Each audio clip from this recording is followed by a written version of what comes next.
ఖమ్మం జిల్లాలో సీఎం రేవంత్ రెడ్డి పాల్గొనే రైతు ఆశీర్వాద సభకు సర్వం సిద్ధమైంది.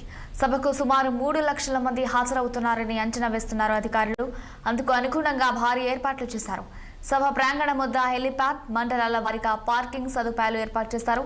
తాగునీరు, శౌచాలయాలు వంటి మౌలిక వసతులను కూడా సిద్ధం చేశారు. భద్రత కోసం IG, police commissioner, additional SP, ఏసీపీల పర్యవేక్షణలో 1500 మంది పోలీసులు బందోబస్తు నిర్వహించనున్నారు. దీనిపై మరింత సమాచారం ప్రతినిధి హరీష్ అందిస్తారు. రైతు ఆశీర్వాద సభ మరికొద్ది సేపట్లో ప్రారంభం కానుంది. సీఎం రేవంత్ రెడ్డి హైదరాబాద్ లో ఉన్న ఎంసీహెచ్ఆర్డీ నుంచి ఇక్కడ నేరుగా జగన్నాథపురం క్రాస్ రోడ్ లో ఉన్న హెలిప్యాడ్ వద్దకు చేరుకొని 2 గంటలకు రైతు ఆశీర్వాద సభలో పాల్గొన్నారు. రైతు ఆశీర్వాద సభ ఈ నెల జూన్ 30న జరగాల్సి ఉండగా భారీ వర్షాల కారణంగా వాయిదా పడింది.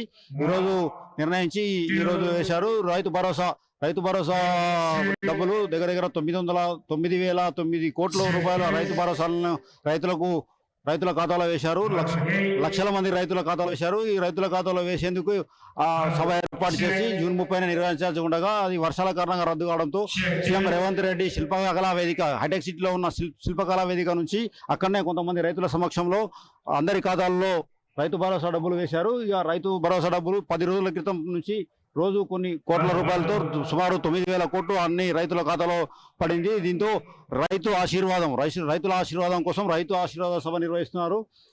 సీఎం మరికొద్ది సేపట్లో ఈ సభకు రానున్నారు. ఈ సభకు వచ్చి రైతులకు దిశానిర్దేశం చేయనున్నారు. ఎల్నినో నేపథ్యంలో వానలు తక్కువగా పడుతున్న వర్షాకాలం సీజన్ ప్రారంభమైన నేపథ్యంలో వానలు తక్కువగా పడుతున్న ఎల్నినో నేపథ్యంలో సీఎం సభ జరగనుంది.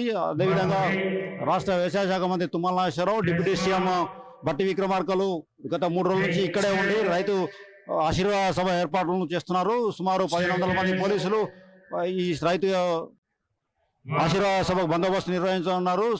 సిపి సునీల్ దత్, జిల్లా కలెక్టర్ టిఎస్ దివాకర్ ఆధ్వర్యంలో సిపి సునీల్ దత్, వైరా ఏసీపీ సాధుల సారంగపాణి ఆధ్వర్యంలో సుమారు 3,000 మంది పోలీసులు ఈ భారీ బందోబస్తు నిర్వహించనున్నారు.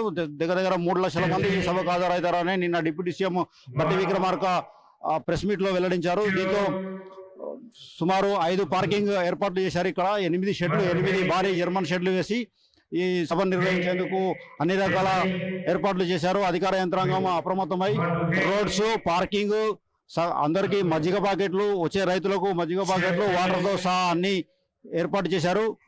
మరి కొద్దిసేపట్లో సీఎం ఇక్కడికి వచ్చి 2 గంటలకు సేవపానంగా ఉంది. 2 గంటల నుంచి 5 గంటల వరకు ఈ రైతు ఆశీర్వాద సభ ఉంది. మొత్తం cabinet CM Revanth Reddy cabinet లో ఉన్న మొత్తం మంత్రులందరూ ఇక్కడికి రానున్నారు. మంత్రులందరూ ఆశీనులు అయ్యేందుకు మొత్తం సభా వేదికను ఏర్పాటు చేసి సభా వేదికలో మొత్తం మంత్రులందరూ ఆశీర్వే విధంగా అన్ని ఏర్పాట్లు చేశారు. మొత్తం 8 జర్మన్ షెడ్లు వేసి భారీ సంఖ్యలో సుమారు 3.5 లక్షల మంది రైతులు హాజరైన ఎటువంటి ఇబ్బందులు కలగకుండా అన్ని రకాల ఏర్పాట్లు చేశారు జిల్లా యంత్రాంగం. మరి కొద్ది సేపట్లో ప్రారంభం కానున్నది. ఆ రైతు ఆశీర్వాద సభ ప్రారంభం కానున్నది. ఇప్పటికే అన్ని జిల్లాల నుంచి బస్సులు, అన్ని డిపోల బస్సులు సుమారు 1,000-1,500 బస్సులు ఇక్కడికి రానున్నాయి. బస్సులు వచ్చినా ఎటువంటి ఇబ్బందులు కలగకుండా పార్కింగ్ ఏర్పాటు చేశారు. సుమారు 5 చోట్ల పార్కింగ్ ఏర్పాటు చేసి సభకు చేరుకునే విధంగా సుమారు 5 రూట్లు, అటు విజయవాడ, ఇటు వరంగల్, అటు నుంచి వచ్చే రూట్లన్నింటినీ ఇటు విజయవాడ బోనకల్ క్రాస్ రోడ్ కాబట్టి బోనకల్ రోడ్లో విజయవాడ రోడ్ను మొత్తం బ్లాక్ చేసి విఐపీల కోసం ఉంచారు. మిగతా రోడ్లు ఇటు కోదాడ, ఇటు నుంచి వచ్చే రోడ్లని అన్నింటినీ ఇక్కడికి వచ్చే రైతులకు అందుబాటులో ఉంచారు. మరి కొద్దిసేపట్లో 2 గంటలకు సీఎం రేవంత్ రెడ్డి ఇక్కడికి రానున్నారు. రైతు ఆశీర్వాద సభ మరి కొద్దిసేపట్లో ప్రారంభంగా ఉంది. జిల్లా యంత్రాంగం సర్వం సిద్ధం చేసి సభకు అన్ని రకాల ఏర్పాట్లు చేసి ఇక్కడే మంత్రి తుమ్మల నాగేశ్వరరావుతో పాటు డిప్యూటీ సీఎం ఇక్కడే ఉండి మొత్తం ఏర్పాట్లు పరిశీలించారు. మరి కొద్దిసేపట్లో సీఎం రేవంత్ రెడ్డి రానున్నారు. సీఎం రేవంత్ రెడ్డి రాకతో ఆశీర్వాద సభ ప్రారంభం కానున్నది. కెమెరామెన్ బాబుతో హరీష్ 6 టీవీ, సీఎం సభా ప్రాంగణం, జగన్నాథపురం క్రాస్ రోడ్ నుంచి.